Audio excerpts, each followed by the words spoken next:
Good morning, and thank you for tuning in to the Global Current. I'm Mallory Finch. And I'm Ian Fichet.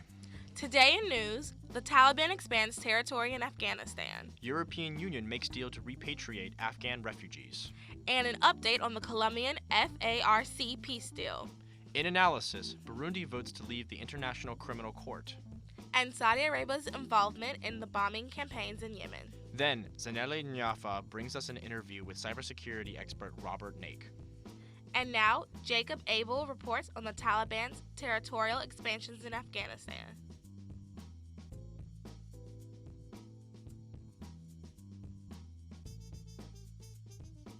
On Monday, October 10, 2016, Taliban insurgents briefly entered Lashkar Gah, the capital of Helmand, in what many are calling the group's most successful assault yet. The Washington Post reports the Taliban detonated a car bomb in Lashkar Gah, killing 14 people. The assault was pushed back by Afghan security forces after several hours of fighting. General John Nicholson, who is the head of coalition forces in the country, reassured local residents, saying, "We are with you and we will stay with you." There has been differing reports from government officials as to the success of the Taliban assault. The BBC quoted one local government official as saying that Taliban fighters came within 2 kilometers of the governor's compound. The attack comes just after nations in the European Union pledged $15 billion to Afghanistan over the next 4 years. For the period 2017-2020, international partners commit and confirm their intention to provide $15.2 billion in support of Afghanistan's development priorities. Fox News reports that the Taliban have taken control of 85% of Helmand province because of its large opium production, which is the main source of revenue for the Taliban and accounts for about $4 billion a year. Last year, Afghan forces controlled 80% of the province. On October 3rd, Afghan security forces retook control of the city center of Kunduz after Taliban insurgents had briefly taken control of it. CNN reported that Taliban insurgents had been seeking refuge in the homes of families stuck in the violence. They are taking food and water away from the families that were already struggling to ration resources. These battles mark a trend over the past year of major incursions into cities in Afghanistan, including Kunduz, where in October last year, Afghan forces retook the city after it had fallen to Taliban insurgents. They were only able to regain control with the help of U.S. airstrikes and special forces. It seems even after 15 years of U.S. involvement in Afghanistan that the new democratic government is going to struggle to gain control of the country for years to come. This is Jacob Abel reporting for the Global Current.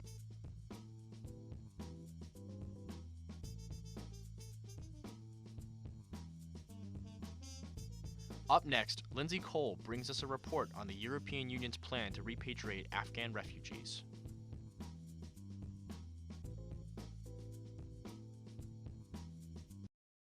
On October 5th, the New York Times reported that the EU had signed an agreement with the Afghan government allowing Afghani asylum seekers to be deported back to their home country. Tens of thousands of rejected refugees will be sent back to an increasingly hostile Afghanistan, the United Nations reporting a record-high civilian casualty rate over the past 6 months, and 5,166 total wounded or killed in the first half of 2016. A significant number of these casualties were children, with 388 killed since January this year. The agreement states that the European Union intends to cooperate closely with the government of Afghanistan in order to organize the dignified, safe, and orderly return of Afghan nationals to Afghanistan who do not fulfill the conditions to stay in the EU.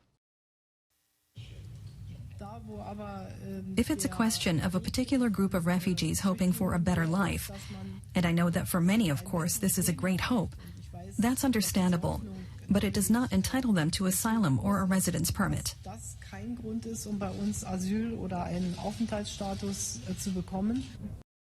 The agreement signed last Sunday was issued alongside a $3.75 billion annual pledge toward Afghanistan's ongoing development.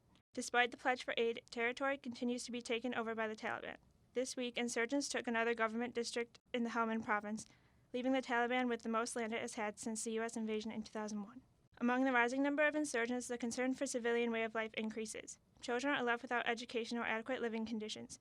Most families are without running water, and homes are overcrowded or without doors and windows. While the EU is legally required by international treaties to take in refugees fleeing war and violence, they are not required to take in economic refugees. According to Al Jazeera, there is no limit to the number of refugees that may be deported back to these conditions in terms of the new agreement. For the Global Current, this is Lindsay Cole.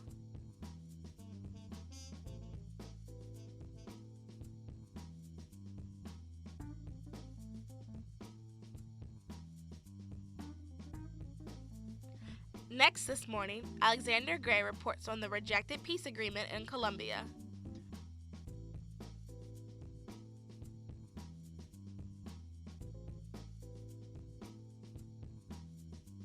On August 24th, the government of Colombia shocked the world with the announcement that they had come to a peace agreement with the Revolutionary Armed Forces of Colombia, as reported by NBR. The world applauded as a 50-year conflict seemed to end, if skewed in favor of the FARC. The agreement required FARC to disarm, reintegrate into society with government aid, in exchange for a pro-communist political party in 2018. The peace deal was so shocking and boded well enough that President Juan Manuel Santos was awarded the Nobel Peace Prize, according to The Independent. President Santos, however, wanted to ensure that he had the full support of his people, putting the peace deal to a referendum vote and saying, quote, "Today is the beginning and end to the suffering, pain, and tragedy of war, as the country prepared to move forward." Every poll claimed the vote would pass with wide margins. There's only one issue with this plan. The vote failed by a thin majority, 50.21 to 49.78, on Sunday, October 2nd, according to the Washington Post. The BBC reports that the citizens of the region controlled by the FARC, the main victims of the violence, kidnappings, and other tactics of the rebels, saw this deal as amnesty and a denial of justice, the common phrase being that the FARC was, quote, "getting away with murder." While the referendum failed, both sides have stayed civil, dedicated to the preserving of peace while renegotiating. President Santos released a statement shortly after the results saying, "The bilateral and definitive ceasefire and end of hostilities are still in effect. I have heard those who said no, and I have heard those who said yes. Everybody, without exception, wants peace."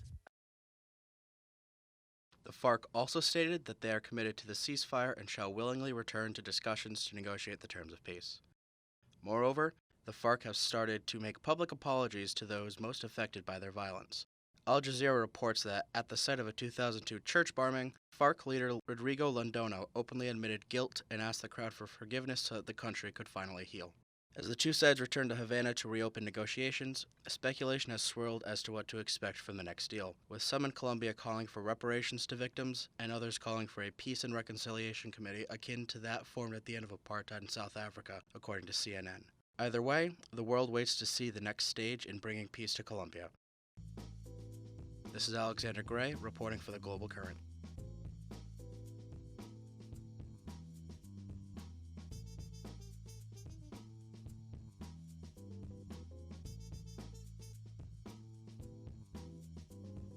Next up, Santiago Lozada brings us a piece on Burundi's decision to be the first country to abandon the International Criminal Court.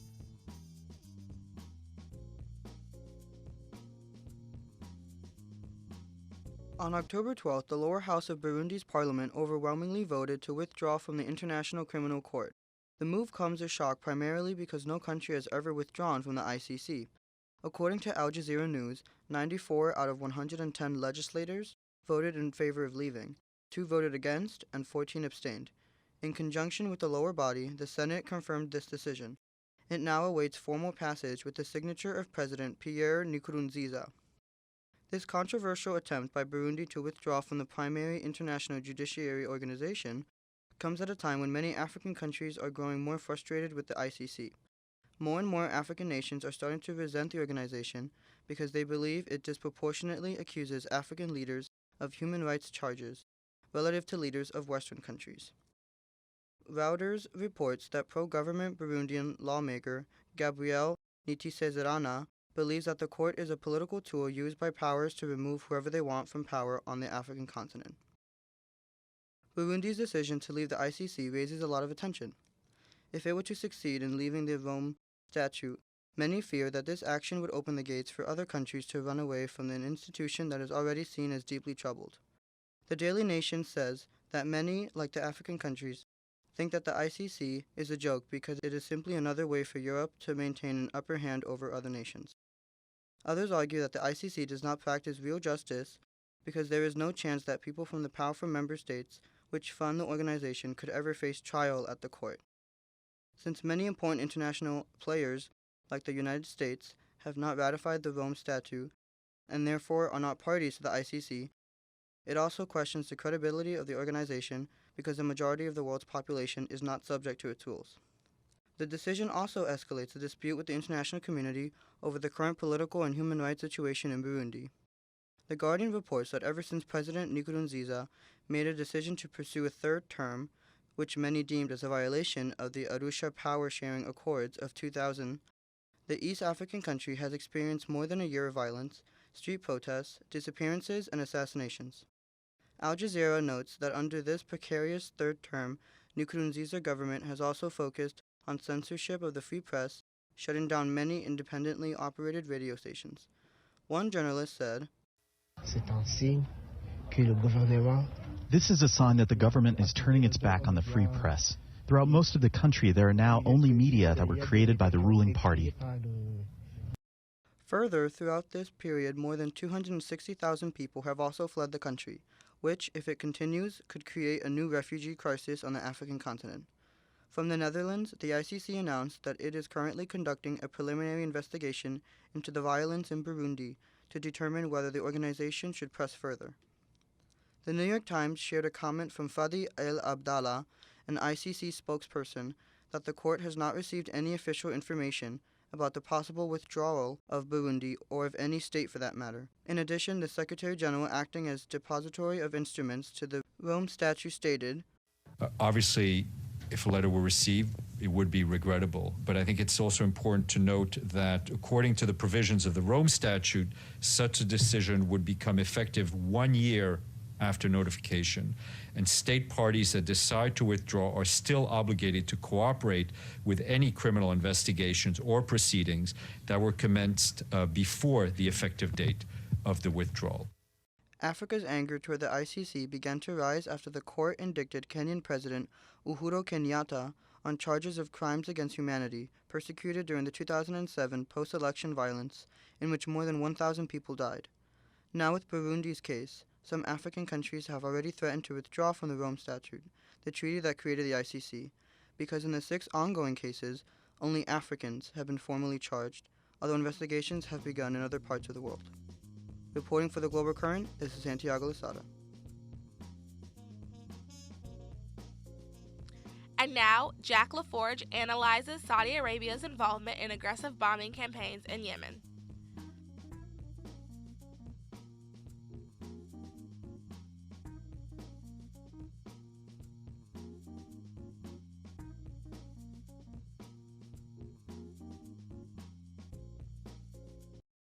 In 2015, a Saudi Arabian-led coalition launched military operations against the most powerful Muslim faction in all of Yemen, the Houthis. However, the coalition has faced criticism from the international community as well as the United Nations, who condemned the airstrikes for targeting civilians in a widespread and systematic manner.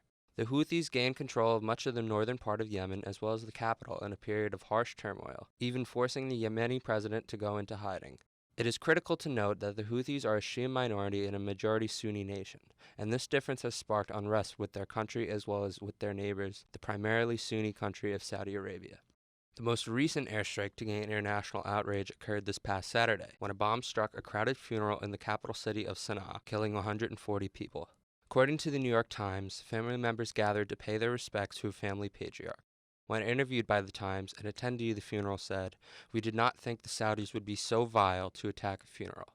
Many predict that the feelings of this bombing will result in political upheaval, and the Yemeni people have already taken to the streets to protest the ongoing airstrikes. The New York Times reports that Saudi Arabia had initially claimed that it was not their fighter jets involved in the bombing, but the Saudis did announce that they will proceed with an investigation into the reports about the regrettable and painful bombing. The New York Times reports that Saudi Arabia had initially claimed that it was not their fighter jets involved in the bombing, but the Saudis did announce that they will proceed with an investigation into the reports about the regrettable and painful bombing. In the light of this bombing, Secretary General Ban Ki-moon once again condemned these actions as inhumane. Saturday's funeral bombing was a heartless attack on civilians and an outrageous violation of international humanitarian law. This was a community center known to all. It was crowded with families and children. Bombing people already mourning the loss of loved ones is reprehensible. Aerial attacks by the Saudi-led coalition have already caused immense carnage and destroyed much of the country's medical facilities and other vital civilian infrastructure. Unfortunately, this is not the first careless airstrike resulting in civilian deaths. Human Rights Watch documents that since the bombing started in 2015, 13 civilian economic structures were targeted, killing 130 people and injuring 171. The Saudi-led coalition has also targeted several Doctors Without Borders hospitals, civilian residential areas, and even a school where 10 children died and 28 were injured. Clearly, these bombings directly violate the statute on war crimes, and yet no definitive action has been taken to restrict the coalition from bombing certain targets. The heinous bombings have only been met with harsh words from prominent Western allies of Saudi Arabia, despite the obvious human rights violations that persist today. One reason for the lack of action against these war crimes is because many Western countries, like the United States, depend on the Saudi Arabian alliance as a backbone for Middle Eastern foreign policy advances. Saudi Arabia possesses 18% of the world's proven petroleum reserves and exports $158 million of oil per year. In return, Saudi Arabia receives arms from the USA, and just recently, the U.S. government is formulating a deal that would approve the sale of $1.15 billion worth of arms to Saudi Arabia, according to CNN. Now, to be fair, it is imperative for the U.S. to maintain an alliance with Saudi Arabia in the Middle East for obvious economic and political reasons, and the Saudi Arabians are fighting a noble cause against the Houthis, who have committed atrocious war crimes themselves. However, blatant war crimes committed by a civilized nation should not be tolerated, and arms sales of over $1 billion to a nation who negligently commits war crimes is just unfathomable. Senator Chris Murphy, who serves on the United States Senate Foreign Relations Committee, offered some harsh criticisms of the U.S. intervention in an interview with CNN. And we don't know whether these are deliberate decisions made by the Saudis to use U.S. weapons to target medical clinics and schools, or whether it's just negligence or just really terrible targeting. But regardless, they're not getting better. The civilian casualties are mounting. Estimates are that there are thousands of civilians that have been killed. And if you talk to Yemenis, they will tell you that inside Yemen, this is not perceived to be a Saudi bombing campaign. This is perceived to be a U.S. bombing campaign. What's happening is that we are helping to radicalize the Yemeni population against the United States in the conduct of this campaign. It may not be that they're deliberately targeting schools, but the result is that people on the ground think that the United States is involved in a campaign that is killing thousands of civilians. That's terrible for us right now. When you subtract the ambitions of both the Saudi-led coalition and the Houthi tribe and look at the issue directly, it can be agreed that the civilians with the Houthi rebellion should be left out of the conflict. It is imperative for the United States to closely monitor the actions of Saudi Arabia and respond appropriately if any human rights violations occur. American morals and principles of freedom depend on it. This is Jack LaForge reporting for the Global Current. Finally this morning, Zanele Njafa sits down with Robert Knake, former Director of Cybersecurity Policy at the National Security Council and Senior Fellow at the Council on Foreign Relations on Internet Governance, to discuss cybersecurity. Good morning, Global Current listeners. Today with me you have Zanele Njafa, and sitting right next to me, fortunately enough, I have Senior Fellow at the Council of Foreign Relations, focusing on internet governance, public and private partnership, as well as cyber conflict, and a former Director for the Cybersecurity Policy at the National Security Council, and this was serving from the year 2011 to 2015, where he was responsible for the development of presidential policy on cybersecurity and managed federal processes for cyber incident response and vulnerability management. Welcome, Robert Knake. Thank you for being with us. Thanks for having me. Okay, and one thing you mentioned in your presentation that you had just now was October. What's so significant about October, before we go on, and why you're here today? Well, maybe two things. One, that it's the month before the presidential election, and there's a lot of focus on what the next president should do on cybersecurity in Washington. And second, that it is National Cybersecurity Awareness Month. Yes, and that's a big deal. You were saying how we really, it's not public knowledge, and so this was quite interesting for me to find out as well. Well, it's an interesting topic. October is many, many things, and the president declares it, I think, 5 or 6 of them. And so the impact of the idea of having an awareness month on cybersecurity is something that I think is up for debate. If cybersecurity is something that you need to do all the time and be constantly aware of, is it really something that focusing on it for a month and just a month makes sense to do? It's always felt to me like it's the kind of thing that in 2002 or 2003, it really seemed like a good idea when we didn't know what else to do. But now I think it's really run its course and almost become a distraction. So I'm not a big fan or proponent of Cybersecurity Awareness Month. Okay, thank you, Rob. Can you just give our listeners a background on cybersecurity and why it's such a big deal, and why do we actually need to raise awareness on it, not for just a month, but all year through? So I think there's two major issues that we're dealing with online right now, right? One is criminality. It's the problem of cyber criminals. If you are doing anything other in the criminal otherworld than carrying out cybercrime, you're making a big mistake, because there's so much more money to be made, and it's so much safer to do than engaging in things like drug trafficking, right? If you can sit safely in the Ukraine or Russia or Belarus and carry out cyber attacks inside the United States and harvest money from that and bring it back home, you're much better off doing that than engaging in any other kind of criminal activity. So that is really, really growing, and it's taking a significant portion, by many estimates, of the value that we get from the internet and all these connected technologies. So I think that's the first issue. And then the second issue is the interplay on the international stage between our adversary nations, foreign nations, and the United States, who are increasingly engaging in cyber attacks, cyber espionage, and using cyber means to interfere with things like our elections, and the threat that you could have worse outcomes, such as disruptions to things like the power grid or our financial systems through cyber attacks. So those are the main concerns that I think we have in the cyber community. Okay, thank you. And so what strategies are used to monitor cybersecurity, and how do you identify the different threats that come about? So really, the focus for a long time has been the idea that cybersecurity is a public-private partnership, that really the internet is owned by the private sector and operated by the private sector, and the targets are all within the private sector. And so from that perspective, government's got to really find a way to help the private sector protect itself. I usually call this the Home Depot model, right? Home Depot's slogan, "You can do it, we can help," right? That I think is the overwhelming emphasis right now, is what can government do to help the private sector protect itself from these criminal and these nation-state threats. We really don't have a better option than to help the private sector protect themselves.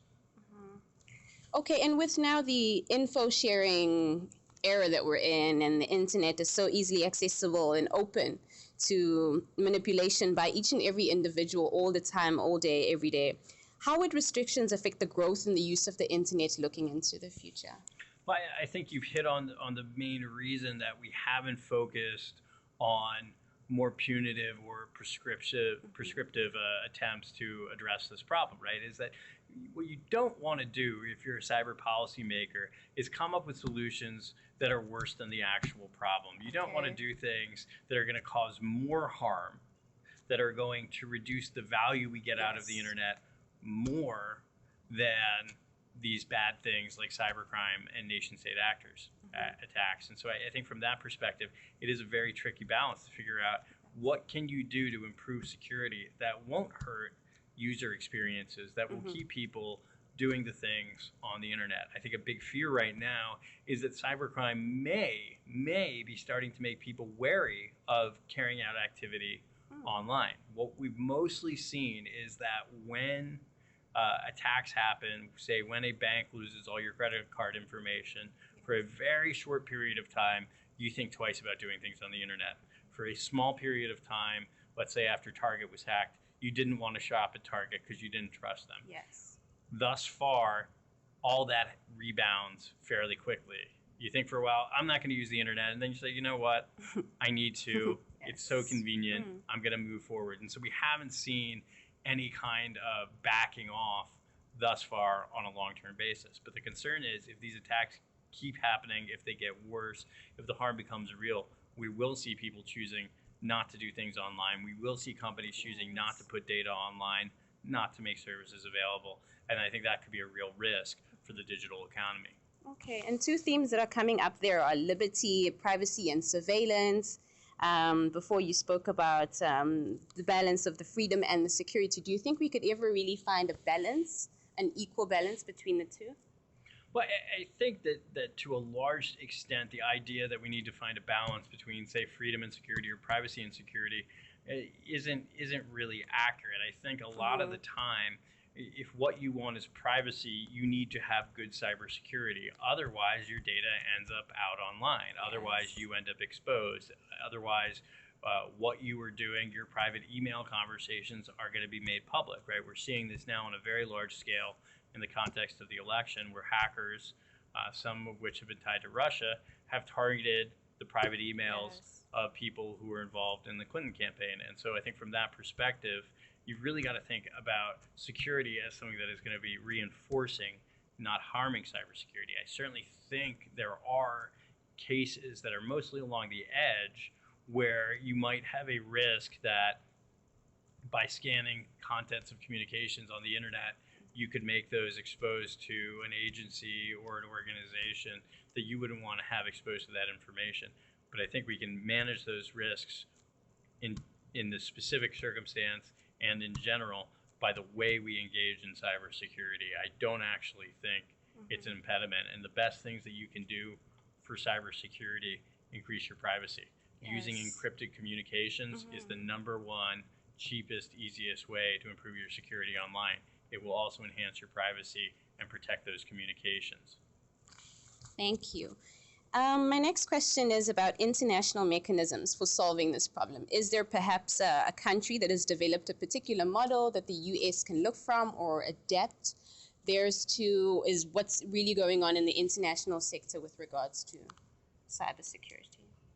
So right now, the really overwhelming emphasis for a couple years have been trying to come up with norms in cyberspace, right? Not moving to a treaty, just looking at how do we establish what are the norms of state behavior.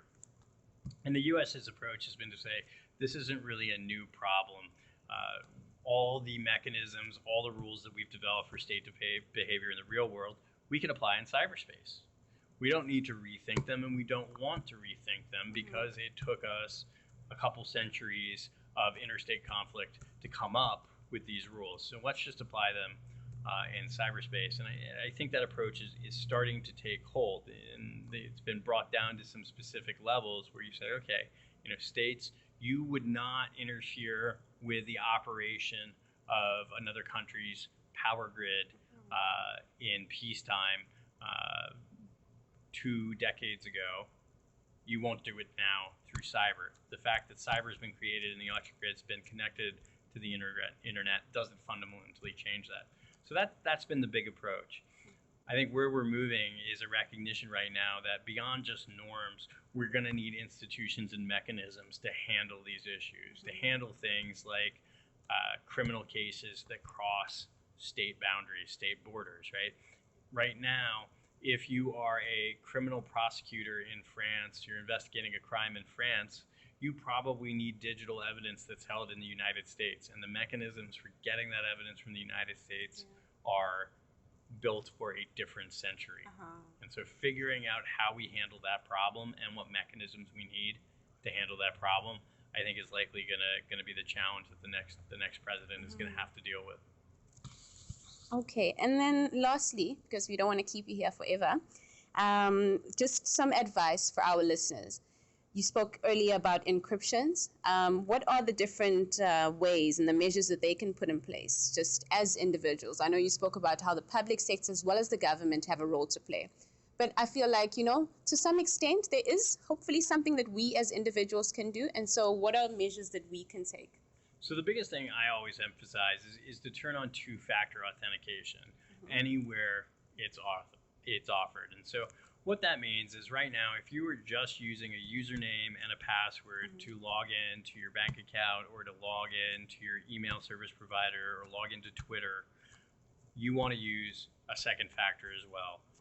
Most of the major service providers are now offering some kind of second factor. Usually that is a text message to your phone giving you a code that you enter, right? Yes. And so that way, somebody can't just break into your account by guessing the password. They'd have to have your phone, or they'd have to compromise your phone as well and get that second factor and enter it in order to get into your bank account or get into your Twitter account or get into your email account. And so that is something I encourage everybody to do. It's not hard, yet very few people do it, maybe 10% in most organizations. But if you do it, you will actually make it much harder to become a victim of a cybercrime, and you will do a lot to actually simplify your life. It will actually become easier for you to log on to these accounts. Instead of having to memorize and change passwords constantly, you can rely on that second factor to keep your account secure. Okay, folks, you heard it here first. Robert, thank you very much for being with us today. Thank you for taking time to speak to us. My pleasure. Thank you very much. And this is Zanele Njapa signing out for The Global Current. Thank you for tuning in this week's episode of The Global Current. Follow us on Facebook, Twitter, and YouTube. I'm Mallory Finch. And I'm Ian Fauché. Same time. Same place. Next week. The Global Current is brought to you by the School of Diplomacy and International Relations at Seton Hall University. Our executive producer is Liam Scollins, our associate producer is Morgan Mount, our news editor is John Trudeau, our analysis editor is Marissa Hutton, our interview segment is produced by Emily Lividay, and our technical producer is Trevor West. The Global Current theme song is Acid Jazz by Kevin MacLeod. You've been listening to The Global Current on WSOU 89.5 FM, Seton Hall's Pirate Radio.